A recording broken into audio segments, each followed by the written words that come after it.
Use a warm, empathetic tone. The morning sun painted the rolling hills of Millbrook Village in golden light. Emma Thompson pressed her nose against her bedroom window, watching the peaceful countryside wake up. At 12 years old, she knew every stone path and flowering hedge in their small English village. Her best friend James Wilson lived just 3 houses down the cobblestone lane. Emma quickly dressed and ran outside. She found James sitting on his front gate, swinging his legs and grinning at her approach. His sandy brown hair stuck up in all directions, and his freckled face was already dirty from exploring the garden. "Come on," James called out. "I found something amazing yesterday. You have to see it." The 2 children ran through the village centre, past Mrs. Baker's flower shop and Mr. Davies' pub. Everyone they passed waved and called their names. In Millbrook, the butcher knew your favourite sandwich, the postman remembered your birthday, and the vicar always had sweets in his pocket for curious children. James led Emma up the gentle hill behind her house. They climbed higher than they had ever gone before, through tall grass and wild daisies that brushed against their knees. At the very top of the hill, James stopped and pointed ahead. "There," he whispered. Emma gasped. Before them stood the most magnificent oak tree she had ever seen. Its trunk was so wide that both children together could not wrap their arms round it. The ancient bark was rough and deeply grooved, and its massive branches spread out like a giant umbrella, creating cool shade beneath. "It must be hundreds of years old," Emma said in wonder. As they walked closer, James pointed to the bark. "Look." At this, carved into the tree trunk were dozens of initials and names. Some looked fresh and sharp, while others were old and weathered. Emma traced the letters with her finger, reading names like Henry Love's Mary 1923 and the Johnson family 1967. "People have been coming here for so long," she said softly. "All these stories carved right into the tree." James pulled his pocket knife from his shorts. "We should add our names too. Then we'll be part of the tree's history forever." Carefully, he carved their initials into the bark. "E.T. plus J.W. The fresh cuts in the wood looked bright against the dark bark. "Now we're connected to this place forever," James said proudly. They spent the afternoon exploring round the tree. They found a small stream nearby and built a dam with stones they collected wild flowers and made crowns for each other. They lay on their backs in the soft grass, watching clouds drift across the blue sky and making up stories about the shapes they saw. As the sun began to set, they walked slowly back down the hill toward home. Emma felt perfectly happy and peaceful. She had her best friend, her favorite place, and tomorrow would bring another day of adventures in their little village. But when Emma opened her front door, she knew immediately that something was wrong. Her parents sat at the kitchen table with serious faces. Her mother's eyes looked red, as if she had been crying. "Emma, sweetheart, please sit down," her father said gently. "We need to talk to you about something important." Emma's stomach dropped. She had never seen her parents look so sad and worried. "I lost my job at the factory today," her father continued. "The company is closing down. We're going to have to move to London so I can find new work." Emma felt the world spinning round her. "Move. But this is our home. All our friends are here." "I know, love," her mother said, reaching across to squeeze Emma's hand. "It's hard for all of us. But we don't have a choice. We need to leave next week." That night, Emma cried into her pillow until she had no tears left. She could not imagine life without Millbrook, without the familiar streets and friendly faces, and most of all, without James. The next morning, Emma met James at their special tree. Her eyes were swollen and red from crying all night. When she told him the news, James sat down heavily on the ground. his face pale with shock. "I don't want to lose you," Emma said quietly. "You're my best friend in the whole world. What if we never see each other again?" James was quiet for a long time, thinking hard. Then he stood up and took her hand. "Let's make a promise," he said with determination.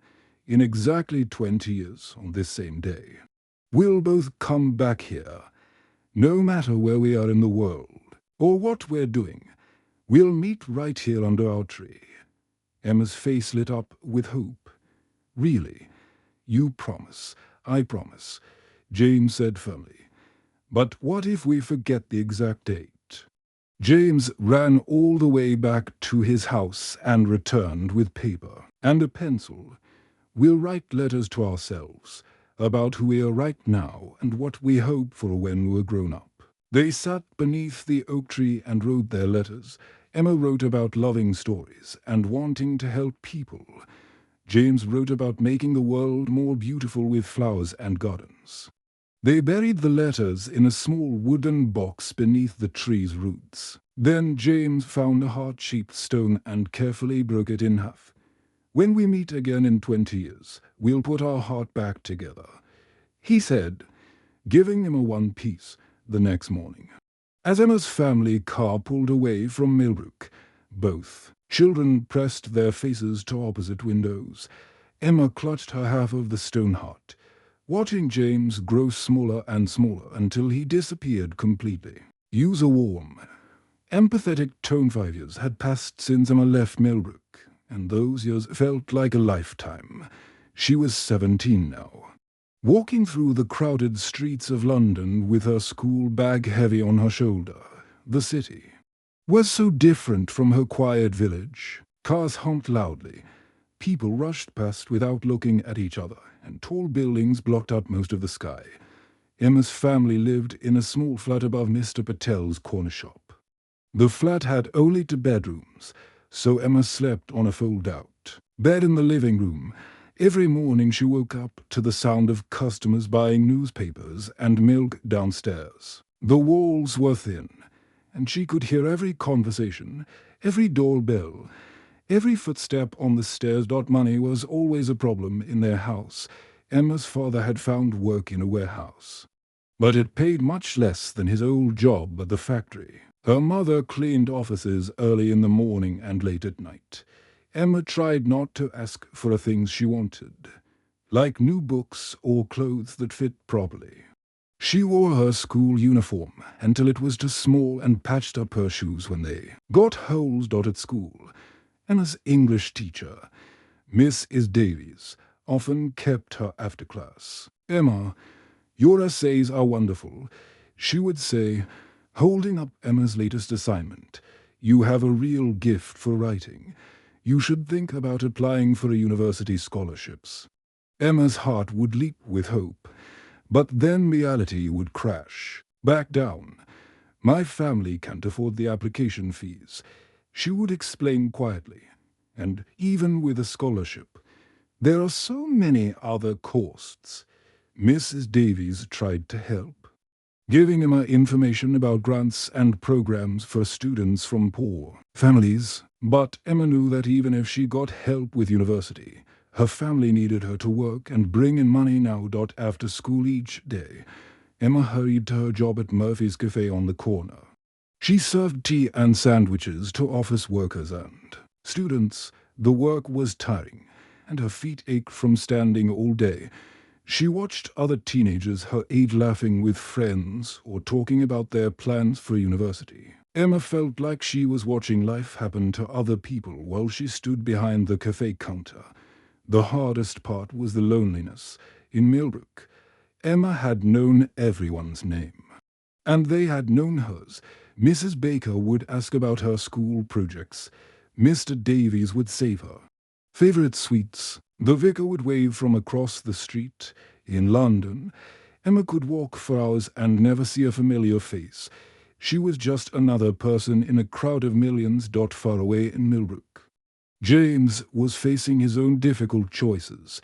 His father had become very sick with a disease that made him weak and tired all the time. The medicine was expensive, and his mother had to work 2 jobs to pay for it. She cleaned houses during the day and worked at the village pub at night. James was smart and had always done well in school. His teachers encouraged him to apply for a university. You could study anything you want, his headmaster told him. You have the grades for any course. But James could see how hard his mother was working. He could see his father getting weaker each month. He knew what he had to do, even though it broke his heart. One evening, as his mother came home exhausted from her second job, James made his announcement. "Mom, I've decided not to go to university. I'm going to start working and help take care of Dad." His mother stopped in the doorway, her face crumbling with sadness. "James, no, you're too smart not to get an education. Your father and I will find a way." James walked over and hugged her tight. "There are different kinds of education, Mom, and family comes first. This is what I want to do the next week." James started working for Mr. Roberts, the village gardener. Mr. Roberts was an old man who had been taking care of Millbrook's gardens for 40 years. He taught James about different types of soil, when to plant seeds, how to prune roses, and which flowers bloomed in each season. James discovered something wonderful about himself. He had magic hands when it came to plants. Seeds grew faster for him than for other people. Flowers bloomed brighter in gardens he tended. Even dying plants seemed to come back to life under his care. Soon, neighbors began knocking on his door. "James, could you help with my vegetable patch?" "James, my roses haven't bloomed in years." "James, what's wrong with my apple tree?" For the first few years after Emma moved away, she and James wrote letters to each other every month. Emma would tell him about London and school. James would tell her about the village and his work in the gardens. But as time passed, their letters came less often. Emma's life was so busy with school and work that weeks would go by before she remembered to write. James felt like his small village problems were now too important compared to Emma's big city life there. 2 worlds had become so different. Emma struggled with money and loneliness while chasing her dreams in the city. James found purpose in his work, but sometimes wondered if he had given up too much by staying behind. Both of them kept their pieces of the broken stone heart. Though sometimes weeks passed before they remembered to look at them, the promise they had made under the old oak tree seemed like something from a different lifetime, when they were just children who believed that friendship could overcome any distance. Use a warm, empathetic tone years had passed since Emma left Millbrook, and her life had changed in ways she never expected. She was 22 now and worked as a junior reporter for the London Herald, a small newspaper in the city. Her tiny flat in East London was barely bigger than her childhood bedroom, but it was hers. She had bookshelves full of novels, a small desk by the window where she wrote her stories, and enough money to buy fresh coffee and proper meals. Emma had worked hard to get where she was. After finishing school, she had applied for dozens of scholarships, writing letter after letter explaining why she deserved help. Finally, a charity for students from poor families had given her money to study journalism at university. She studied late into the night, worked part-time jobs on weekends, and graduated with top marks. Her job at the newspaper was everything she had dreamed of as a child. She wrote stories about people in the city, investigated problems in neighborhoods, and helped expose corruption in local government. Her editor, Mr. Thompson, often praised her work. "You have a gift for finding the heart of a story, Emma," he would say. But despite her success, Emma felt something missing in her life. She had friends from work and university, but none of them understood her the way James had. She dated occasionally. There was David, a teacher who took her to museums. There was Michael, a banker who bought her expensive dinners. But when she tried to tell them about growing up in Millbrook, about the oak tree and the promise she had made, their eyes would glaze over with polite boredom. Sometimes, late at night in her small flat, Emma would take out her half of the broken stone heart. She would hold it in her palm and remember James's freckled face, his infectious laugh, the way he could make anything grow. She wondered if he had gone to university, if he had travelled to other countries, if he was happy. She had tried to find him online, but James Wilson was such a common name that her searches led nowhere. Meanwhile, in Millbrook, James had built a life that looked very different from what anyone expected. After his father died 2 years earlier from his long illness, James had inherited a small amount of money, instead of using it to finally go to university or travel the world. He had started his own gardening business, but James did something unusual with his business. Yes, he charged fair prices for regular garden work, but every month he would choose one elderly person in the village and create a beautiful garden for them completely free. He would spend his own money on flowers, plants, and materials, working in his spare time to transform neglected yards into colorful havens. Mrs. Patterson, who lived alone at the end of Oak Street, had cried the day James knocked on her door. Her husband had died the year before, and she could no longer manage her garden. Weeds had taken over, and the roses her late husband had planted were dying. "I'd like to fix up your garden for you, Mrs. Patterson," James had said gently.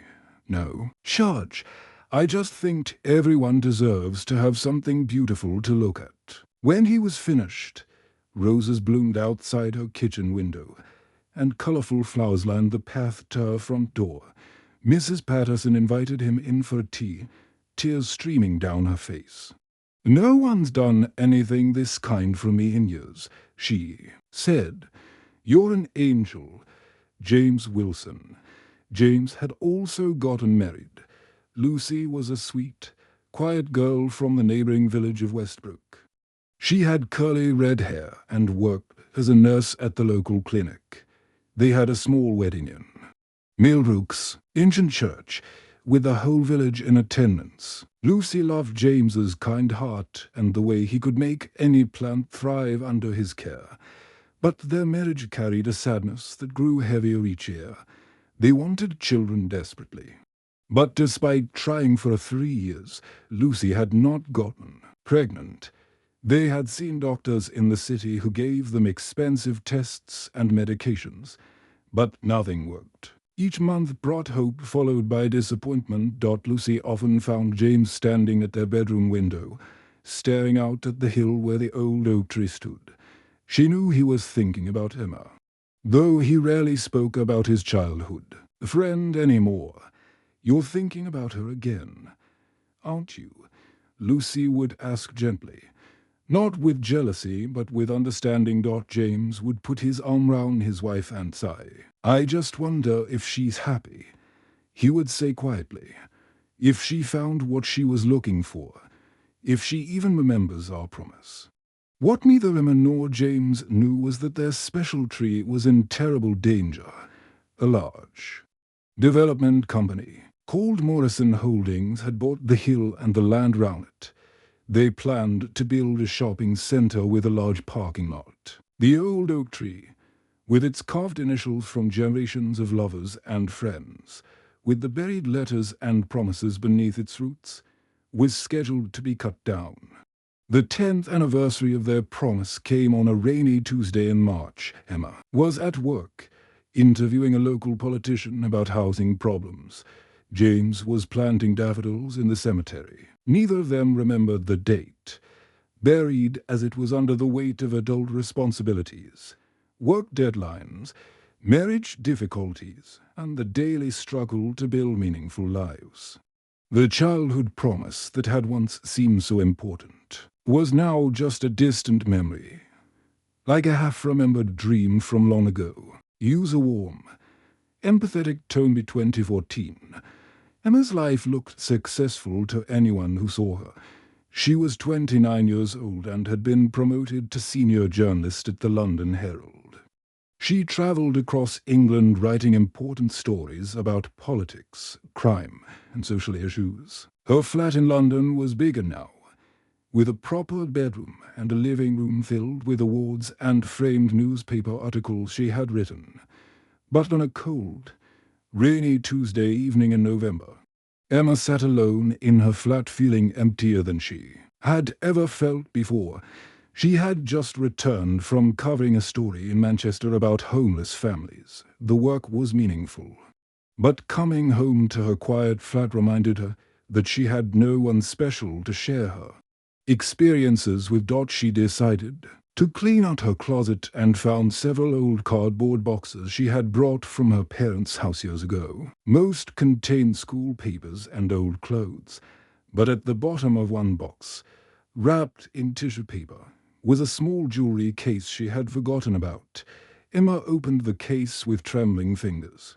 Inside was her half of the broken stone heart, exactly as she had left it nearly 20 years ago. The moment she touched it, something amazing happened. Memories came flooding back like water bursting through a dam. She could smell the wildflowers on the hill in Millbrook. She could hear James's laugh echoing across the countryside. She could feel the rough bark of the old oak tree under her fingertips. Her heart began to race. How could she have forgotten something so important? How could she have let so many years pass without thinking about James or their promise? With shaking hands, Emma opened her laptop and typed James Wilson Millbrook into the search engine. She held her breath as the results loaded. The first result made her gasp. There was a photograph of a man with familiar kind eyes and sandy brown hair, now darker and shorter than she remembered. The article was titled "Local Gardener Transforms. Village one garden at a time." She read about how James had started a business but spent his own time and money creating free gardens for elderly people who could no longer care for their yards. Another article called him Millbrook's kindest businessman and described how he had helped Mrs. Patterson, Mr. Davies, and dozens of other villagers over the years. Emma felt tears streaming down her face as she realized that James had grown up to be exactly the person she would have expected. Someone who made the world more beautiful and helped people who needed it most. But the next search result made her heart stop completely. The headline read, "Historic oak tree to be removed for shopping development." The article explained that Morrison Holdings had purchased the land and planned to build a shopping centre. The tree removal was scheduled for March 2015. Just 4 months away, Emma stared at the screen in horror. Their tree, with all its carved initials and buried promises, would be destroyed. She felt like she was losing her childhood all over again. That same week, James was walking home from work when he noticed something that made his stomach drop. Bright orange construction signs had been posted round the base of the hill where their oak tree stood. Heavy machinery sat parked nearby, ready to begin clearing the land. James walked closer and read the official notice posted on one of the signs: "Tree removal scheduled for March 15, 2015. Morrison Holdings Development Project." He stood there for a long time, staring up at the tree where he and Emma had carved their initials so many years ago. The tree looked exactly the same, strong and majestic, its branches reaching toward the sky. But soon it would be nothing but sawdust and memories. That night, James went to his bedroom and opened the drawer where he kept important papers. At the very back, wrapped in an old handkerchief, was his half of the stone heart. He had not looked at it in over a year, but now he held it up to the light, remembering the day he and Emma had broken it in half. "Lucy," he called to his wife, who was reading in the living room. She came to the bedroom door, concerned by the serious tone in his voice. "What is it, love?" James showed her the stone piece and explained about the tree, about Emma, about the promise they had made as children. Lucy listened with tears in her eyes, understanding finally why her husband sometimes stared out at that hill with such longing. "I need to try to save that tree," James said firmly. "And I need to find Emma. She deserves to know what's happening." Lucy nodded and squeezed his hand. "Then you should do it. Some promises are too important to break." It took James 3 days of searching on the internet, but he finally found the London Herald's website and Emma's email address. He stared at the blank email screen for an hour, not knowing how to begin. Finally, he wrote something simple and honest. "Dear Emma, this is James Wilson from Millbrook. I still have my half of the stone. Do you remember our promise? The tree needs our help. Please come home." He sent the email before he could lose his courage. The next morning, Emma sat at her desk at the newspaper when the email notification appeared on her computer. When she saw the sender's name, her heart nearly stopped beating. She read the message 3 times, tears blurring her vision. She immediately picked up her phone and called her editor. "Mr. Thompson, I need to take some time off. There's something very important I have to do. Is it a personal story?" her editor asked. Emma looked at James's email on her screen and smiled through her tears. "Yes, sir. The most important story of my life." Use a warm, empathetic tone on a crisp morning in March 2015. Exactly 20 years after they had made their childhood promise, Emma Thompson stood at the base of the old oak tree. Her heart was beating so fast she could hear it in her ears. The train ride from London to Millbrook had felt like the longest journey of her life, but also like travelling back through time. The tree looked exactly as she remembered it. Its massive trunk was still wider than she could wrap her arms round. Its branches reached toward the sky like protective arms. New spring leaves were just beginning to unfurl in the warm sunshine. She could see their carved initials, now weathered and grown larger as the tree had expanded over the years. Emma heard footsteps coming up the hill behind her. She turned and saw a familiar figure walking toward her. He was much taller now, with broader shoulders and calloused hands that showed years of working in soil and sunshine. His sandy brown hair was darker than she remembered, and there were small lines round his eyes from smiling and squinting in the sun. But his eyes were the same kind, gentle eyes she had never forgotten. "James," she called softly, hardly daring to believe it was really him. "Emma." His voice was deeper now, but still warm with the same joy she remembered from their childhood. They stood facing each other for a moment. 2 children who had grown into adults, but somehow felt exactly the same inside. Both of them were holding their pieces of the broken stone heart tightly in their hands.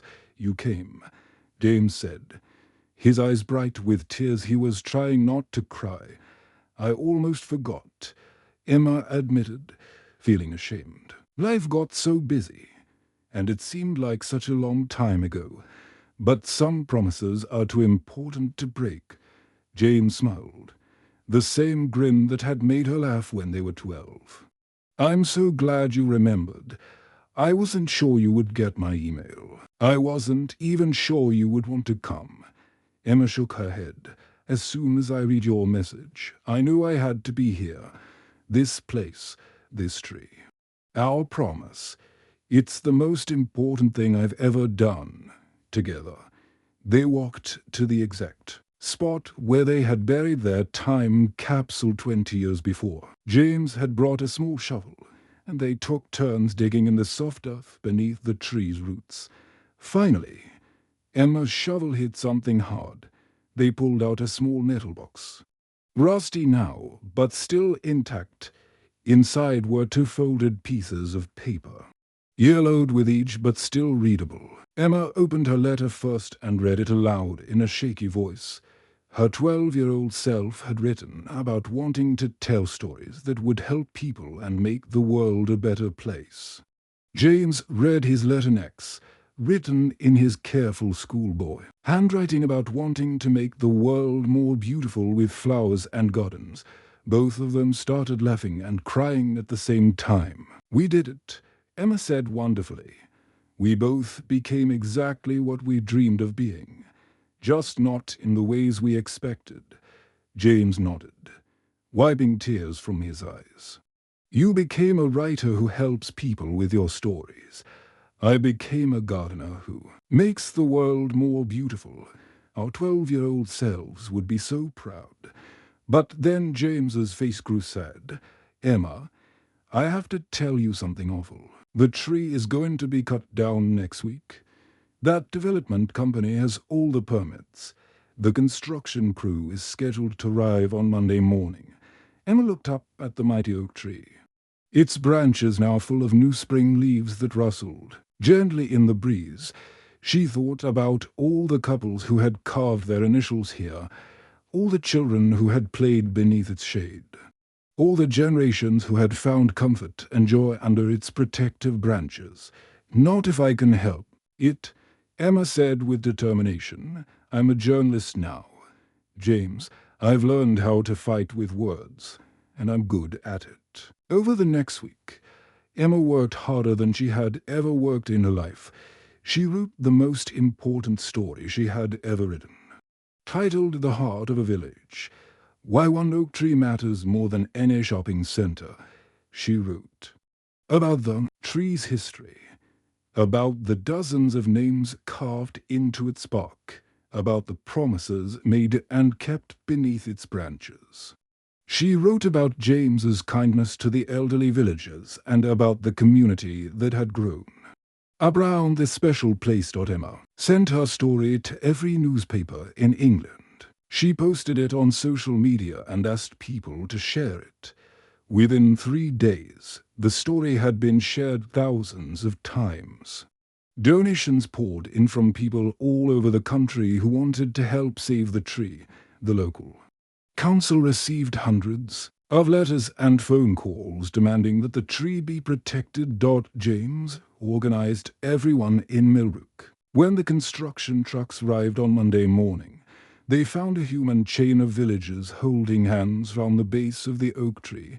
Children, parents, grandparents, and neighbors all stood together, refusing to move. The story was covered by television news. Reporters came from London to interview Emma and James. The pressure on Morrison Holdings grew stronger every day. Finally, after 3 months of protests and bad publicity, the development company agreed to change their plans. Instead of cutting down the tree, they would build their shopping center on the other side of the hill and create a beautiful community park around the oak tree. At the park's opening ceremony in June, Emma and James stood together beneath their tree, watching children play on the new swings and families having picnics on the fresh green grass. Lucy had encouraged James to follow his heart, and Emma's editor had offered her a permanent job covering environmental stories in her home region. "Ready?" James asked, holding out his half of the stone heart. Emma smiled and placed her piece against his. After 20 years apart, the heart became whole again, fitting together perfectly. "Some promises," Emma said softly, "are meant to grow into something even better than we ever dreamed." As the sun set over Millbrook, painting the sky in shades of gold and pink, children ran and played around the base of the old oak tree. Emma and James sat on a new wooden bench, planning the gardens they would create together in their village, knowing that the best adventures were still ahead of them.